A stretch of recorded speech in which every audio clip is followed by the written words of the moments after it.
ಅದಕ್ಕೆ ಸಾಕ್ಷಿಯಾಗಿಯೇ ಇವತ್ತಿಲ್ಲಿ ಪ್ರತಿಮೆ ಅನಾವರಣ ಆಗ್ತಿರುವಂಥದ್ದು.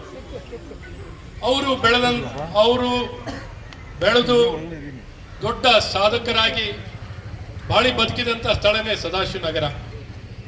ಅಣ್ಣವರ ಸುಪುತ್ರರಾಗಿ ಅಣ್ಣವ್ರು ಹೇಗೆ ನಮಗೆ ಅವ್ರ ಮೇಲೆ ಅಭಿಮಾನ ಇದೆ, ಡಾಕ್ಟರ್ ರಾಜ್ಕುಮಾರ್ ಅವ್ರ ಮೇಲೆ ನಮಗೆ ಬಹಳಷ್ಟು ಅಭಿಮಾನ.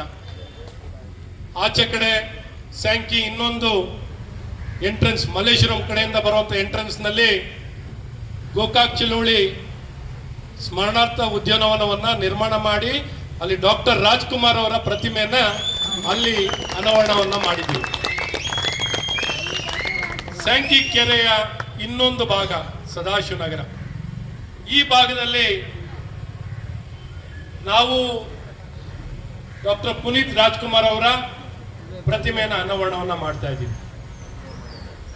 ಇವತ್ತು ಈ ಕಾರ್ಯಕ್ರಮವನ್ನು ನಡೆಸ್ಕೊಡ್ಲಿಕ್ಕೆ ಅವರ ಶ್ರೀಮತಿಯವರು, ಅವರ ಜೀವನದ ಸಂಗಾತಿ, ಯಾವಾಗಲೂ ನಮ್ಮಲ್ಲಿ ಅಚ್ಚುಮೆಚ್ಚಾಗಿ ನಮ್ಮೆಲ್ಲರ ಪ್ರೀತಿ ವಿಶ್ವಾಸವನ್ನು ಗಳಿಸಿರುವಂಥ ಶ್ರೀಮತಿ ಅಶ್ವಿನಿ ಪುನೀತ್ ರಾಜ್ಕುಮಾರ್ ಅವ್ರನ್ನ ಕೇಳ್ಕೊಂಡಾಗ ತಕ್ಷಣ ಒಪ್ಪಿ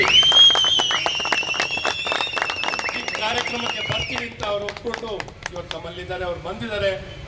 ಅವರಿಗೆ ನಿಮ್ಮೆಲ್ಲರ ಪರವಾಗಿ ನಾನು ಹೃದಯಪೂರ್ವಕವಾಗಿ ಸ್ವಾಗತವನ್ನು ಬಯಸ್ತೇನೆ. ಹಾಗೆ ನಮ್ಮೊಂದಿಗೆ ಡಾಕ್ಟರ್ ರಾಜೇಂದ್ರ ಸಿಂಗ್ ಬಾಬು ಅವರು ಇತ್ತೀಚೆಗೆ ಮೈಸೂರು ವಿಶ್ವವಿದ್ಯಾನಿಲಯದಿಂದ ಅವರಿಗೆ ಡಾಕ್ಟರೇಟ್ ಕೊಡುವಂಥದ್ದಾಗಿತ್ತು. ಡಾಕ್ಟರೇಟ್ ಕೊಟ್ಟಿದ್ದಾರೆ. ಅವರ ಕೊಡುಗೆ ಅಪಾರ. ನಮ್ಮ ಕನ್ನಡ ಸಿನಿಮಾ ರಂಗಕ್ಕೆ, ಹಿಂದಿ ಸಿನಿಮಾ ರಂಗಕ್ಕೆ, ಒಟ್ಟು ಭಾರತ ಸಿನಿಮಾಕ್ಕೆ ಅಪಾರ ಕೊಡುಗೆ ಕೊಟ್ಟಿರುವಂಥವ್ರು ಡಾಕ್ಟರ್ ರಾಜೇಂದ್ರ ಸಿಂಗ್ ಬಾಬು ಅವರು. ಅವರೇ ಸ್ವಯಂ ಪ್ರೇರಿತರಾಗಿ ಈ ರೀತಿ ಒಳ್ಳೆ ಕಾರ್ಯಕ್ರಮ ನಡೀತಿದೆ, ನಮ್ಮ ಗಣೇಶ್ ರಾಯರು ಹೇಳಿದಾಗ ಈ ರೀತಿ ಕಾರ್ಯಕ್ರಮ ನಡೀತಿದ್ಯಾ, ನಾನು ಬರ್ತೀನಿ ಅಂತ ಅವರೇ ಸ್ವಂತವಾಗಿ ನಮ್ಮ ಕರೆಗಳನ್ನ ಏನು ಕಾಯ್ದೇನೆ ಅವ್ರಿಗಿರುವಂತ ಡಾಕ್ಟರ್ ಪುನೀತ್ ರಾಜ್ಕುಮಾರ್ ಮೇಲೆ ಇದ್ದಂತ ಅಭಿಮಾನದಿಂದ ಈ ಕಾರ್ಯಕ್ರಮಕ್ಕೆ ಬಂದಿದ್ದಾರೆ. ಅವ್ರಿಗೂ ಸಹ ನಿಮ್ಮೆಲ್ಲರ ಪರವಾಗಿ ಸ್ವಾಗತವನ್ನು ಬಯಸ್ತೇನೆ. ಹಾಗೆ ಅವ್ರಿಗೂ ಡಾಕ್ಟರೇಟ್ ಸಿಕ್ಕಿರೋದಕ್ಕೆ ನಾನು ಅಭಿನಂದನೆಗಳನ್ನು ಸಲ್ಲಿಸ್ತೇನೆ.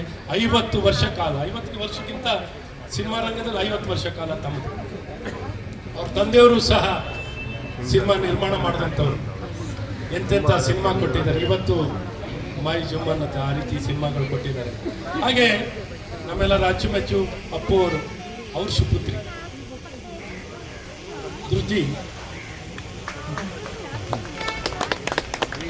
ಕುಮಾರಿ ಧೃತಿ ಅವರು ಬಂದಿದ್ದಾರೆ. ಅವ್ರಿಗೂ ಸಹ ನಾನು ಹೃದಯಪೂರ್ವಕವಾಗಿ ನಮ್ಮ ಈ ಕಾರ್ಯಕ್ರಮಕ್ಕೆ ಅನಾವರಣ ಕಾರ್ಯಕ್ರಮಕ್ಕೆ ಸ್ವಾಗತ